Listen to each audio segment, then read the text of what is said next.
Hello student, good evening. कैसे हैं आप? बढ़िया।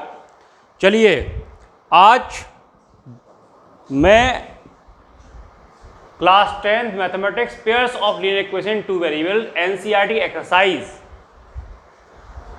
नंबर 3.4 क्वेश्चन नंबर 2 का 4th आपको बता रहा हूं, जो कि एक वर्ड प्रॉब्लम है।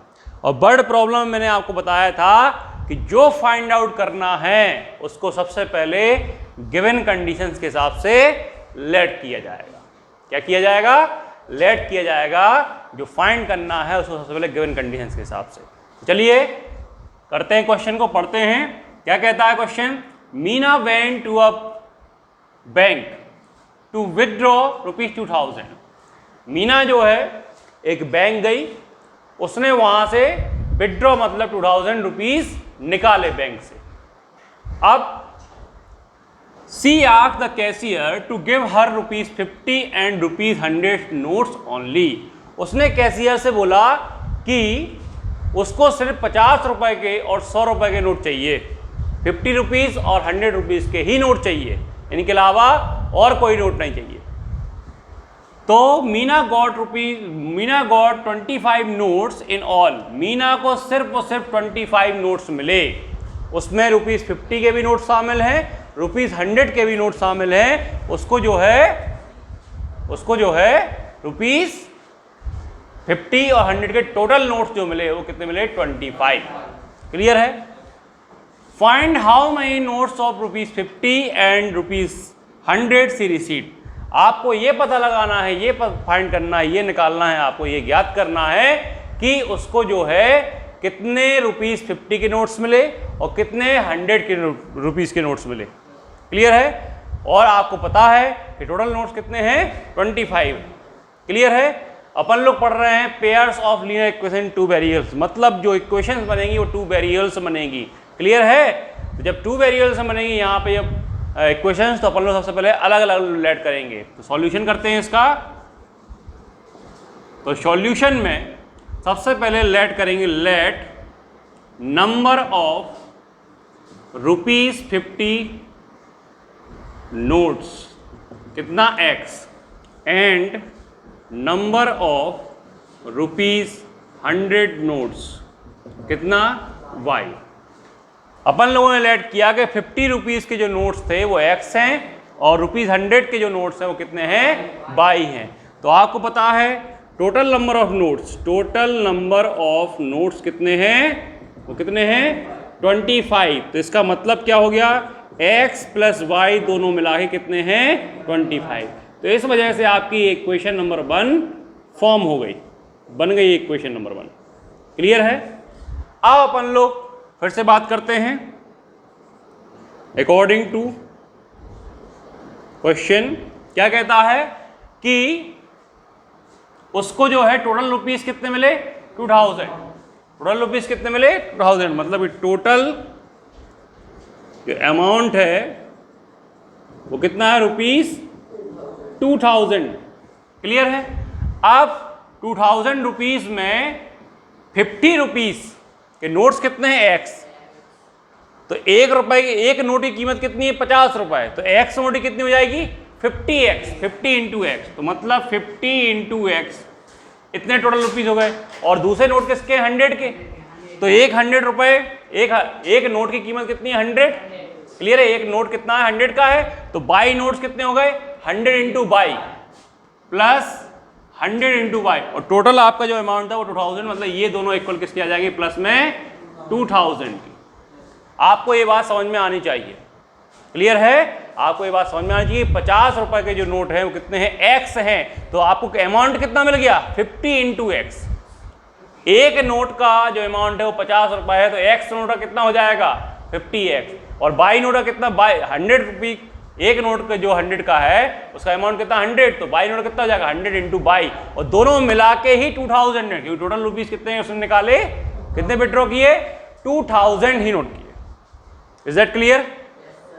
चलिए, तो फिर अब इसको थोड़ा सा सिंपलेस्ट फॉर्म में कर लेते हैं। आप गौर से देखिए कि 50 से ये डिवाइड हो जाएगा, ये डिवाइड हो जाएगा, ये भी डिवाइड हो जाएगा। तो 50 यदि हम जो है पूरी इक्वेशन में से कॉमन ले लें तो यहाँ पे क्या हो जाएगा? यहाँ x 52 जा 100 यानी 2y, और यहाँ 2000। अब x plus 2y 2000 upon 50 upon में चला जाएगा, 0 से 0 कैंसिल, 5 बन जाए एंड 5 4 जा 40। तो अपने पास कहानी क्या है, x plus 2y equal to 40। ये इक्वेशन नंबर आपकी सेकंड आपकी फॉर्म हो गई। क्लियर है? इक्वेशन नंबर सेकंड ये हो गई, इक्वेशन नंबर फर्स्ट ये हो गई। दोनों इक्वेशंस के x के कोफिशिएंट देखिए गौर से सेम है, तो इनको जो है अपन लो, और साइन भी सेम है, तो साइन को ऑपोजिट करना पड़ेगा क्योंकि एलिमिनेशन मेथड ही अपन लोग यूज कर रहे हैं। 3.4 में क्या है, एलिमिनेशन मेथड है, तो अपन लोग एलिमिनेशन मेथड का यूज करेंगे। तो कैसे करेंगे, डायरेक्टली सब्ट्रैक्ट कर देंगे, ठीक है ना।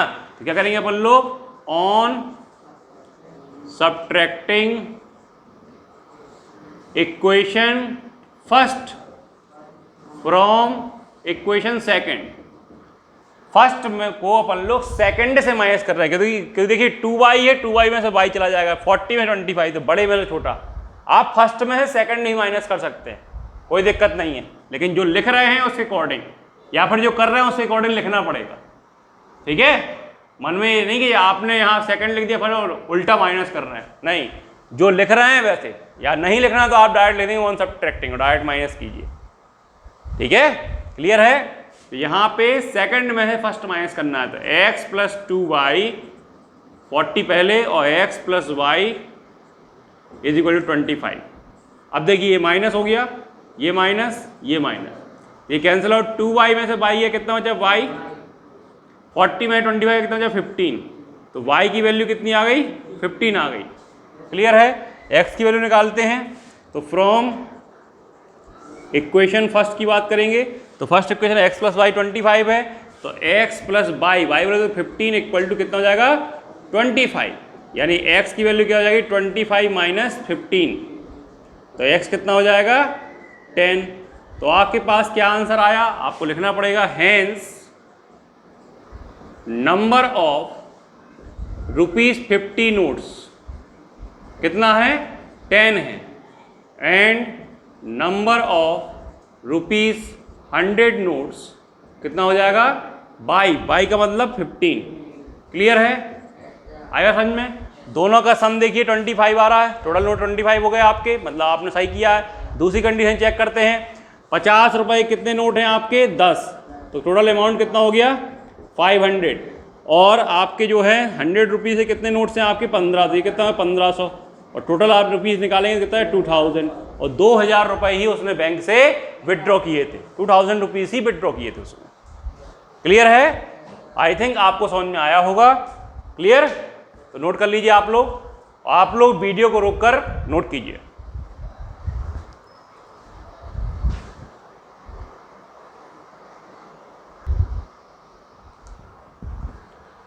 चलिए बेटा, क्वेश्चन नंबर जो है, क्वेश्चन नंबर है सेकंड का फिफ्थ।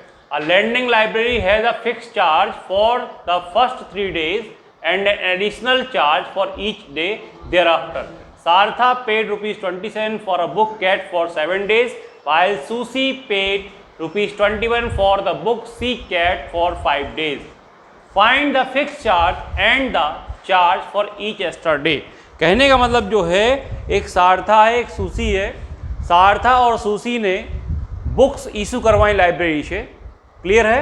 सारथा ने 7 डे के लिए बुक इशू करवाई और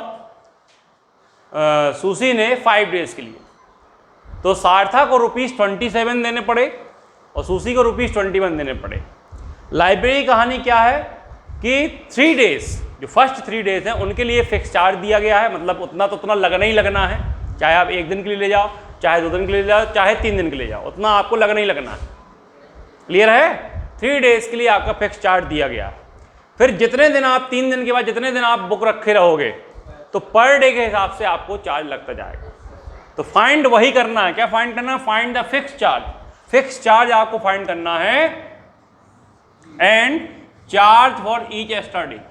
तो जो फाइंड करना है वो सबसे पहले लेट करेंगे। लेट क्या करेंगे, let fix charge. Fix charge जो है ₹X and charge for each extra day is equal to ₹y। Clear है? कोई डाउट? तो सबसे पहली कहानी जो आएगी फॉर सारिथा, फॉर सारिथा के लिए कहेंगे सारिथा ने कितने रुपीस दिए टोटल? 27 रुपीस। क्लियर है? 27। अब 27 रुपीस कैसे डिस्ट्रीब्यूट होंगे? फिक्स चार्ज, तो x तो फिक्स चार्ज हो गया आपको 3 दिन के लिए, 7 डेज के लिए उसने बुक रखी अपने पास। क्लियर है? तो 3 दिन के लिए तो x रुपीस लग गए, बाकी बचे कितने? 4 दिन। पर डे के हिसाब से कितना लग रहा है? y rupees. तो 4 डेज के हिसाब से कितना लगेगा? 4 इंटू y। समझने की कोशिश कीजिए, टोटल डेज कितने हैं? 7। 3 डेज के लिए तो फिक्स चार्ज लग गया। क्लियर है? ये कितना है? For first 3 days. क्लियर है? तो 7 में 3 माइनस करें तो 4 डेज के लिए पर डे के हिसाब से y लगेगा। तो 4 डे के लिए कितना हो जाएगा? 4y। एक दिन के लिए y, तो 4 डेज के लिए 4y। क्लियर है? और दोनों मिलाकर उसने कितना पे किया? 27। तो ये क्वेश्चन नंबर आपकी 1 फॉर्म हो गई। क्लियर है? फॉर सूसी की बात करेंगे तो सूसी के लिए कहानी क्या है? उसने 5 डेज बुक रखी, तो 3 दिन के लिए तो x लग गया। अब बचे कितने? 2 दिन। तो एक दिन के लिए y, 2 दिन के लिए 2y, और टोटल रुपीस कितने आए? टोटल के लिए प्लस कर दिया 21। ये इक्वेशन नंबर आपकी सेकंड फॉर्म हो गई। क्लियर है? इक्वेशन नंबर सेकंड, ये फर्स्ट, ये सेकंड। क्लियर है? ये इक्वेशन नंबर फर्स्ट, ये इक्वेशन नंबर सेकंड। अब इन दोनों इक्वेशन को सॉल्व कर लेंगे। देखिए इनमें x का कोफिशिएंट सेम है, तो अपन लोग डायरेक्ट माइनस कर दें। तो ऑन सब्ट्रैक्टिंग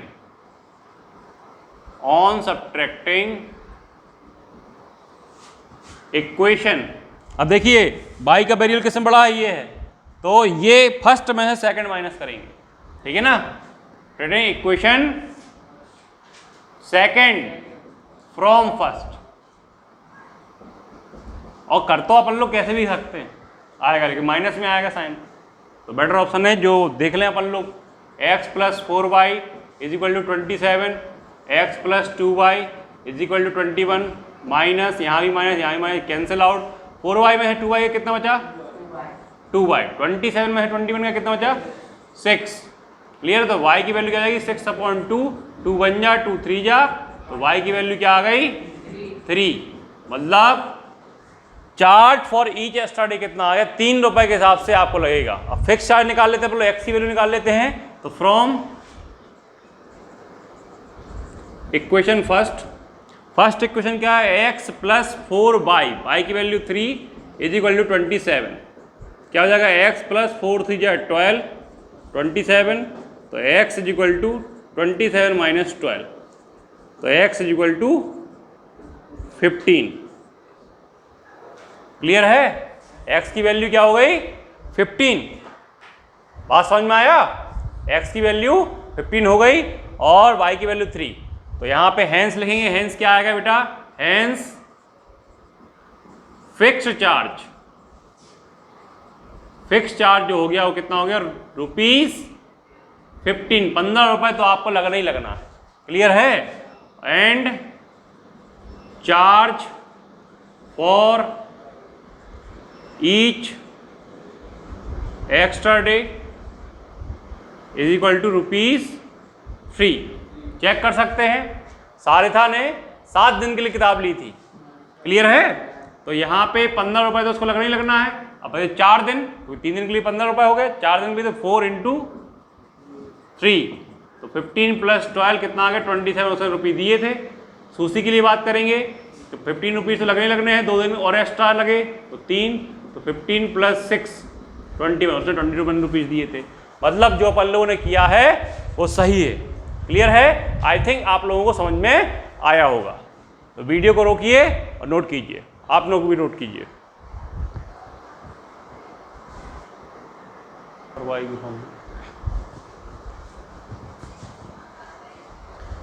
हाँ बेटा, अब जो क्वेश्चन आपके सामने आया है वो क्वेश्चन जो है CBSE 2007 बोर्ड एग्जाम में आपके आया हुआ है।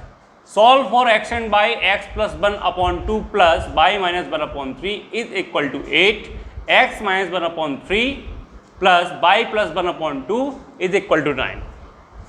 अपन को x और y की वैल्यू निकालनी है, मतलब इसका सॉल्यूशन करना है। तो सबसे पहले अपन लोग जो है इन इक्वेशंस को स्टैंडर्ड फॉर्म में लिखेंगे। कैसे लिखेंगे? स्टैंडर्ड फॉर्म में। क्लियर है? जनरल फॉर्म में लिखेंगे। तो कैसे लिखेंगे? इनको सॉल्व करेंगे। तो आप फर्स्ट इक्वेशन को देखिए सबसे पहले, फर्स्ट इक्वेशन को। तो यहाँ पे x plus 1/2 plus y minus 1/3 is equal to 8 है। क्लियर है? इस इक्वेशन को क्या करेंगे अपन लोग? सबसे पहले सॉल्व करेंगे। किस तरीके से सॉल्व करेंगे? यहाँ पे अपन लोग एलसीएम ले लेंगे। 2 और 3 का एलसीएम कितना आएगा? 6, मतलब 2 इंटू 3 6। 3 का मल्टीप्लाई यहाँ पे 3 into x plus 1 and 2 into y minus 1 is equal to 8। 3 का मल्टीप्लाई 3x, 3 का मल्टीप्लाई x में 3x, 3 का मल्टीप्लाई 1 में तो 3, 2 का मल्टीप्लाई y में तो 2y, 2 का मल्टीप्लाई माइनस 1 में तो माइनस के 2 अपॉन 6 इज इक्वल टू 8। तो देखिए बेटा 3x प्लस 2y, 3 माइनस 2 कितना हो जाएगा? 1, और ये अपॉन का 6 हो जाएगा मल्टीप्लाई में, 6 8 जा 48। क्लियर है? तो आपका यहाँ पे क्या बचा? 3x प्लस 2y 48 माइनस 1, यानी कि 3x plus 2y is equal to 47। ये आपकी इक्वेशन नंबर 1 आ गई। क्लियर है? अब आपको क्या करना है? सेकंड इक्वेशन जो थी आपकी, उस सेकंड इक्वेशन को इसी तरीके से सॉल्व करेंगे। क्लियर है? आया समझ में? तो यहाँ पे सबसे पहले ऑन टेकिंग लिखेंगे, ऑन टेकिंग। क्लियर है? नाउ आप क्या करेंगे? x minus 1/3 plus y plus 1/2 is equal to 9। यहाँ भी आप 3 2 जा 6, 3 और 2 का मल्टीप्लाई कर देंगे, 6 आएगा। 2 का मल्टीप्लाई इधर पे तो 2 इंटू एक्स माइनस 1 और 3 का मल्टीप्लाई इसमें। अब ऐसा क्यों कर रहे हैं हमने आपको कई बार समझाया हमने आपको कि जब डिनोमिनेटर टोटली डिफरेंट हो तो डायरेक्ट मल्टीप्लाई कीजिए तो एलसीएम आ जाएगा, और इसका इधर और इसका इधर कर देंगे तो आंसर आ जाएगा। या फिर आप जैसे करना हो, एलसीएम को डिनोमिनेटर से डिवाइड करेंगे, जो आएगा उसका मल्टीप्लाई न्यूमिनेटर में करेंगे, उस तरीके बात वही है। क्लियर है? आए बस समझ में? तो 2 का मल्टीप्लाई एक्स में करेंगे, क्या आएगा? 2x, 2 का मल्टीप्लाई माइनस 1 में -2, 3 का मल्टीप्लाई y में 3y एंड 3 का मल्टीप्लाई 1 में 3 अपॉन 6 इज इक्वल टू 9। क्या बचा? 2x प्लस 3y, 3 माइनस 2 कितना हो गया? प्लस का 1, 6 का मल्टीप्लाई उधर चला जाएगा 9 में, 6 9 या 54। यहाँ पे 2x plus 3y is equal to 54 minus 1, यानी 2x plus 3y is equal to 53। ये इक्वेशन नंबर आपकी सेकंड हो गई। क्लियर है? अब इन इक्वेशंस में वेरिएबल्स छोटे कैसे हैं? जो वेरिएबल्स के जो कोफिशिएंट्स हैं वो क्या है? स्मॉल है, 3 है, 2 है। क्लियर है? लेकिन एक टाइप्स ऑफ इक्वेशन बन रहा है। किस तरीके से बन रहा है टाइप्स ऑफ इक्वेशन? कि फर्स्ट इक्वेशन और सेकंड इक्वेशन में जो आपके एक्स के और वाई कोफिशिएंट हैं वो कैसे आपस में इंटरचेंज है। जो यहाँ पे एक्स का कोफिशिएंट है वो यहाँ पे वाई कोफिशिएंट है, और जो यहाँ पे वाई कोफिशिएंट है वो यहाँ पे एक्स का कोफिशिएंट है। तो जब ऐसी इक्वेशंस आपको मिलती हैं, खैर यहाँ तो आपकी छोटी वैल्यूज हैं, लेकिन वैल्यूज बड़ी आ जाएं, 231 आ जाए, 374 आ जाए, इस तरीके से क्वेश्चन आ जाएं। आपके एनसीईआरटी में एक क्वेश्चन है ऐसा। क्लियर है? एग्जाम में भी आए हुए हैं। तो ऐसी सिचुएशन में हम आपको बाद में बताएंगे, अभी इस क्वेश्चन के बाद। क्लियर है? बड़ी वैल्यूज के लिए, छोटी वैल्यूज के लिए जैसा आप कर रहे थे एलिमिनेशन मेथड, वैसे ही करेंगे। क्लियर है? चलिए, तो एक टाइप ऑफ इक्वेशंस अपन को मिल गई। अभी इसके बाद, इस क्वेश्चन के बाद जस्ट मैं आपको बताने वाला। क्लियर है? तो पहले आप जो है इनको सॉल्व कीजिए। सॉल्व कैसे करेंगे? लिखेंगे यहाँ पे from equation first and equation second. क्या है equation first? 3x plus 2y is equal to 47 and 2x plus 3y is equal to 53। अब आप क्या कीजिए, आप चाहे x के कोफिशिएंट इक्वल कीजिए चाहे y के, अगर आप x के कोफिशिएंट इक्वल कर रहे हैं तो यहाँ पे आपको 2 का मल्टीप्लाई करना पड़ेगा, यहाँ पे आपको 3 का मल्टीप्लाई करना पड़ेगा। क्लियर है? तो आप मल्टीप्लाई करेंगे जब यहाँ पे 2 3 जा 6x, 2 2 जा 4y और 47 2 जा कितना हो जाएगा 94। क्लियर है? 3 का मल्टीप्लाई करेंगे 3 2 जा 6x, 3 3 जा 9y एंड 3 3 जा 9 और 3 5 जा 15, 159। क्लियर है? अब यहाँ पे सब्ट्रैक्ट कर देंगे। सब्ट्रैक्ट क्यों कर रहे हैं आपको समझ में आ ही गया होगा। क्यों कर रहा है सब्ट्रैक्ट? क्योंकि साइन कैसे हैं सेम, अपोजिट साइन करना पड़ेगा एलिमिनेशन के लिए। माइनस, यहाँ पे माइनस, यहाँ minus, cancel out. 4y minus 9y कितना हो जाएगा 5y, वो भी माइनस का। 159 में से 90 हो जाएगा, 9 में से 4 गया 5 बचा, 15 में से 9 गया 6 बचा। क्लियर है? लेकिन वो भी माइनस का, तो माइनस से minus cancel out. y equal to 65/5, 5 बन जा 5 13, तो y की वैल्यू कितनी आ गई 13। y की वैल्यू चाहे फर्स्ट में रखिए चाहे सेकंड में रखिए। तो फ्रॉम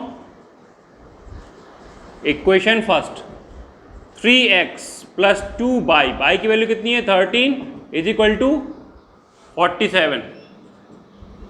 तो 3x प्लस 13 2 जा 26, 47। तो 3x is equal to 47 minus 26। तो यहाँ पे क्या आ गया 3x इज इक्वल टू 7 में 6 गया 1, 4/2 गया 2, तो x इक्वल टू 21/3, यानी कि x की वैल्यू क्या आ गई 3 बन जा 3 7 जा 7। तो hence x equal to 7 and y equal to 13। ये आपका आंसर हो गया। आपको आंसर चेक करना है तो आप इस तरीके से कर सकते हैं। रखिए इस इक्वेशन में 7 प्लस 1/2 प्लस 13 माइनस 1/3, यानी कि 8/2 यानी 4, 12/3 यानी 4, 4 प्लस 4 8। इसमें रखिए तो 7 माइनस 1/3 प्लस 13 प्लस 1/2, तो यहाँ पे 6/3 मतलब 2 आएगा। यहाँ पे 14/2 यानी 7 और 7 कितना हो गया 9। मतलब जो अपन लोगों ने किया है वो आपका आंसर सही आ रहा है। क्लियर है? तो इस टाइप से क्वेश्चंस आएंगे आपके बोर्ड एग्जाम में सपोज दैट, तो इसको पहले सॉल्व कर लेंगे। क्लियर है? और x और y की फॉर्म में बना लेंगे इक्वेशन, जो आपकी जनरल फॉर्म होती है, स्टैंडर्ड फॉर्म होती है। स्टैंडर्ड फॉर्म में अपन लोगों ने इक्वेशन बना ली और फिर उसको जो है एलिमिनेशन मेथड से सॉल्व करिए। सबसे इजी मेथड एलिमिनेशन मेथड, क्योंकि जब मेथड का नाम ना लिखा हो एग्जाम में किस मेथड से आपको सॉल्व करना है, तो सबसे बेस्ट आपको एलिमिनेशन मेथड। ठीक है? और आपको सब्स्टिट्यूशन से करना सब्स्टिट्यूशन से कीजिए। लेकिन इस साल जो है सीबीएसई ने, यूपी बोर्ड और एमपी बोर्ड का तो पता नहीं, लेकिन सीबीएसई बोर्ड में क्रॉस मल्टीप्लिकेशन मेथड नहीं आना है। क्लियर है? तो क्रॉस मल्टीप्लिकेशन में भी इजी मेथड है। क्लियर है? उससे भी आप लोग कर सकते हैं, लेकिन इस साल नहीं आना। क्लियर? वीडियो को रोकिए और नोट कीजिए।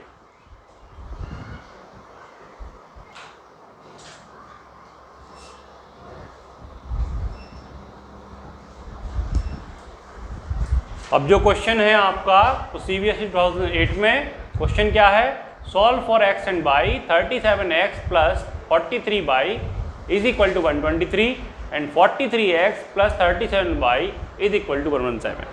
जिसकी बात मैं पिछले क्वेश्चन में कर चुका हूँ कि आपको इस तरीके से क्वेश्चंस मिल सकते हैं और वैल्यूज भी बड़ी हैं। किस तरीके से क्वेश्चन मिल सकते हैं? टाइप कि फर्स्ट इक्वेशन और सेकंड इक्वेशन में आप गौर से देखिए तो x और y कोफिशिएंट कैसे हैं, इंटरचेंज है। मतलब जो फर्स्ट इक्वेशन में x का कोफिशिएंट है 37, वही सेकंड में y का है, और जो फर्स्ट में y का है वो सेकंड में x का है। और वैल्यूज भी बड़ी दी गई हैं। छोटी वैल्यूज हो तो अपन लोग डायरेक्ट कर लें, मल्टीप्लाई क्रॉस कोफिशिएंट इक्वल कर लें अपन लोग। बड़ी वैल्यूज में क्या किया जाए? तो इसके लिए तरीका क्या है, ये मेथड आपको बहुत ही इंपॉर्टेंट है, आपको माइंड में रखना है, क्योंकि इससे बड़ी वैल्यूज भी मिल सकती हैं। इनका भी हम मल्टीप्लिकेशन से कर सकते हैं, लेकिन इससे बड़ी भी वैल्यूज भी आपको मिल सकती हैं। जब इससे बड़ी वैल्यूज मिलेंगी या ये मिलेंगी तो कैसे करेंगे? तो दोनों इक्वेशंस को आप बिना कोफिशिएंट इक्वल किए हुए डायरेक्ट ऐड कर दीजिए और एक बार सब्ट्रैक्ट कर दीजिए। क्या करना है फिर सुनिए कि एक बार आपको जो है दोनों इक्वेशंस को ऐड कर देना है और एक बार जो है सब्ट्रैक्ट कर देंगे। दो इक्वेशंस फिर से मिलेंगी आपको, उन इक्वेशंस को आप सॉल्व कर लेंगे। सबसे पहले अपन लोग इन इक्वेशन को ऐड करेंगे। ठीक है ना, on adding the equations, in equations को ऐड करेंगे। तो जब ऐड करेंगे देखिए 37 प्लस 43 कितना हो जाएगा ये 80x, 43 प्लस 37 कितना हो जाएगा 80y, और 123 और 117 को ऐड करेंगे कितना हो जाएगा 3 7 10 1 कैरी 4 एंड 240। अब आप गौर से देखिए, अगर मैं 80 कॉमन ले लूँ इक्वेशन से तो क्या बचेगा x plus y is equal to 240, और x प्लस वाई की वैल्यू निकालूँ तो 240 अपॉन 80 हो जाएगा। 0 से 0 8 बन जा, 8 3 जा, तो आपका क्या आ गया x plus y is equal to 3। ये आपकी इक्वेशन बन गई। ये फर्स्ट इक्वेशन थी आपकी, ये सेकंड बन गई equation first and equation second, इस तरीके से लिख लेंगे। और ये इक्वेशन नंबर मैंने बना ली कौन सी, थर्ड। कितनी छोटी इक्वेशन आपको मिल गई, तो कैलकुलेशन आपका इजी हो जाएगा। अब दोनों इक्वेशन को एक बार क्या कर देते हैं, सब्ट्रैक्ट कर देते हैं। तो सब्ट्रैक्शन में देखिए x की वैल्यू बड़ी है यहाँ पे सेकंड इक्वेशन, तो सेकंड में से फर्स्ट माइनस कर देंगे, क्लियर है, जिससे आपको नेगेटिव साइन नहीं मिलेगा। तो ऑन या फर्स्ट से सेकंड माइनस कर दो, ये आपके ऊपर डिपेंड करता है, आपके ऊपर डिपेंड करता है। तो on subtracting equation second from first, first में से सेकंड माइनस कर देते हैं, ठीक है ना, क्लियर है। तो क्या आएगा 37x plus 43y is equal to 123, यहाँ 43x minus plus 37y 117, sign change हो जाएंगे। अब देखिए 37 में से 43 जाएगा तो कितना बचेगा, माइनस का कितना बचेगा 6x, यहाँ पे प्लस का 6y, और यहाँ पे कितना बचेगा 6 ही यहाँ बचेगा। अगर अपन लोग 6 कॉमन ले लें तो क्या बचेगा minus x plus y is equal to 6, 6 से 6 कैंसिल आउट, यहाँ बचेगा 1, तो minus x plus y is equal to 1। ये आपकी इक्वेशन नंबर फोर्थ बन गई। अब दोनों इक्वेशंस को देखिए आप, थर्ड और फोर्थ को, थर्ड और फोर्थ इक्वेशंस को आप देखेंगे तो x और y कोएफिशिएंट न्यूमेरिकली इक्वल है, x के साइन अपोजिट है, y के साइन सेम है, तो चाहे आप ऐड कीजिए या सब्ट्रैक्ट कीजिए, इसमें दोनों कैसे चल जाएंगे। तो मैं जो है ऐड कर दे रहा हूं, तो on adding equation third and equation fourth, तो देखिए x plus y equal to 3, ये थर्ड इक्वेशन थी आपकी। ये क्या है minus x plus y equal to 1, add करेंगे तो ये कैंसिल आउट, y और y कितना हो गया 2y, 3 और 1 कितना हो गया 4, तो y is equal to 4 upon 2, 2 बन जा तो 2 जा, तो y की वैल्यू क्या आ गई 2। y की वैल्यू चाहे फर्स्ट में थर्ड में रखो चाहे फोर्थ में रखो, हम रख रहे हैं फ्रॉम इक्वेशन थर्ड, तो x प्लस 2 इक्वल टू 3, तो x की वैल्यू क्या आ गई 3 माइनस 2 यानी x इक्वल टू 1, तो x इक्वल टू 1 आ गया, y इक्वल टू 2 आ गया। ये आपका आंसर आया। आप चाहें इक्वेशन में ये वैल्यू रख के देखें, ठीक है ना, वेरीफाई होती है नहीं है, तो रखिए। क्या है कहानी, 37 इंटू 2 प्लस 43 इंटू 1, तो कितना हो जाएगा 74 प्लस 43 बन जाए 43, 4 3 7 और 7 4 11, सॉरी बाई की वैल्यू 2 आई है, सॉरी बाई की वैल्यू 2 आई है, 37 इंटू 1 और 43 इंटू 2, तो 37 यहाँ और 43 टू कितना हो जाएगा 86, 6 और 7 कितना 13, 11 एंड 2 1, सही है। और सेकंड में रखेंगे 37 into 43 into 2 plus 37 into 1, clear है, नहीं 43 इंटू 1 और 37 इंटू 2, क्योंकि x की वैल्यू 1 है y की वैल्यू 2 है, तो ये 43 आएगा और ये कितना आएगा 74, तो ये कितना आएगा 117, क्लियर है। तो ये वेरीफाई हो गया, मतलब अपना जो आंसर आया वो क्या है बिल्कुल सही है, ठीक है, तो आप लोग नोट कीजिए, आप लोग भी नोट कीजिए बेटा, वीडियो को रोकिए और नोट कीजिए।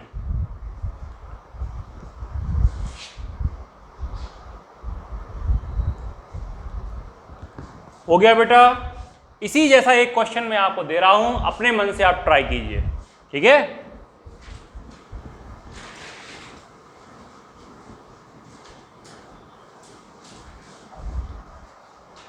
क्वेश्चन है 152 x minus 378y is equal to minus का 74, फिर है माइनस के 378x plus 152y is equal to minus के 604। क्लियर है? ये आप क्वेश्चन जो है अपने मन से ट्राई कीजिए। देखिए आपको, देखिए x से कोफिशिएंट आप x और y के कोफिशिएंट जो है आपस में इंटरचेंज हो रहे हैं, तो एक बार आपको क्या करना है, ऐड करना है दोनों इक्वेशंस को, एक बार आपको सेपरेट करना है, दोनों इक्वेशन छोटी छोटी मिल जाएंगी, फिर आप जो है एलिमिनेशन मेथड आप अप्लाई कीजिए। क्लियर है? आई थिंक आपको समझ में आया होगा। और जिसने भी अभी तक वीडियो को शेयर लाइक नहीं किया है वो लाइक कर लीजिए, चैनल को सब्सक्राइब कर लीजिए और बेल आइकन प्रेस कर दीजिए, जिससे कि आपको नोटिफिकेशन मिलते रहें और आगे की वीडियोस भी आपको आसानी से मिलती रहें। Thank you.